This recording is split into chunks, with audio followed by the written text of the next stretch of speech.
नमस्कार। आज हम बात करने वाले हैं भारत के एक बहुत बड़े सपने की।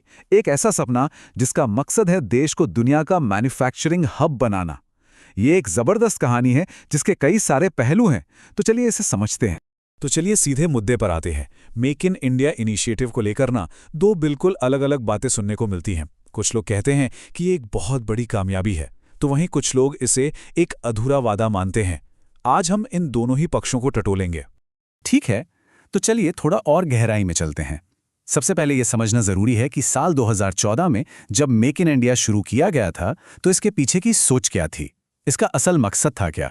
देखिए, इसका सीधा सा मकसद था कि भारत में निवेश के लिए एक अच्छा माहौल बनाया जाए, मॉडर्न इंफ्रास्ट्रक्चर खड़ा किया जाए और बाहर से पैसा यानी फॉरेन कैपिटल को भारत की तरफ खींचा जाए। मतलब सोच ये थी कि भारत में प्रोडक्शन करना आसान भी हो और फायदेमंद भी। तो देखिए, इस पूरी पॉलिसी के तीन बहुत बड़े और एकदम साफ लक्ष्य रखे गए थे। यही वो पैमाने थे जिन पर इसकी कामयाबी को नापा जाना था। पहला, मैन्युफैक्चरिंग ग्रोथ को सीधा 12 से 14% पर ले जाना।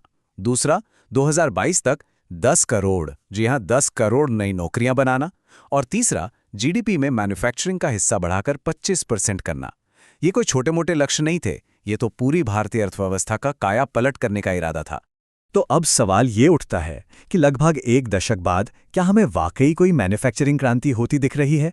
जो पॉजिटिव इंडिकेटर्स हैं वो क्या कहते हैं?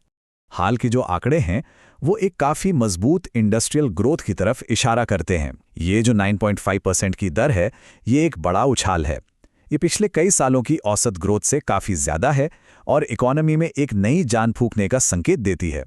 और इससे भी बड़ी बात यह है कि मैन्युफैक्चरिंग पीएमआई, जो ये बताता है कि कंपनियों का कॉन्फिडेंस कैसा है, वो अपने 16 साल के सबसे ऊंचे लेवल पर पहुंच गया। इसका मतलब है कि डिमांड अच्छी है और कंपनियां भविष्य को लेकर काफ़ी पॉजिटिव हैं। अब ये जो ग्रोथ है, ये कुछ खास इंडस्ट्री से आ रही है, जिसमें पेट्रोलियम, केमिकल्स और मेटल सबसे आगे हैं। तो ये भी पता चलता है कि ग्रोथ कुछ खास सेक्टर्स में ज़्यादा हो रही है।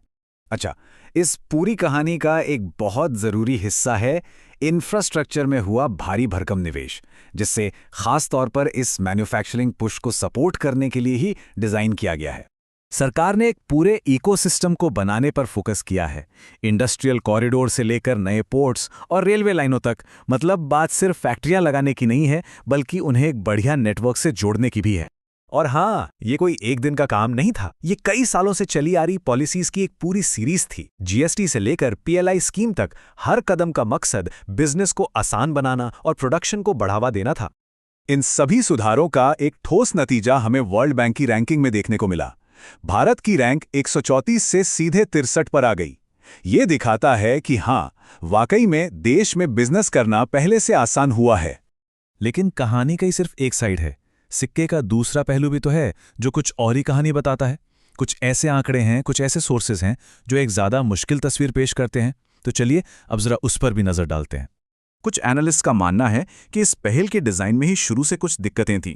उनका कहना है कि इसके लक्ष्य बहुत ज़्यादा बड़े थे और इसमें इतने सारे सेक्टर्स को एक साथ शामिल कर लिया गया कि फोकस ही नहीं बन पाया। और ये देखिए, अच्छी ग्रोथ के बावजूद भारत की इकोनॉमी में मैन्युफैक्चरिंग का हिस्सा अभी भी हमारे रीजनल कॉम्पिटिटर्स जैसे वियतनाम और चीन के मुकाबले काफ़ी कम है। ये तुलना हमें एक ज़रूरी कॉन्टेक्स्ट देती है।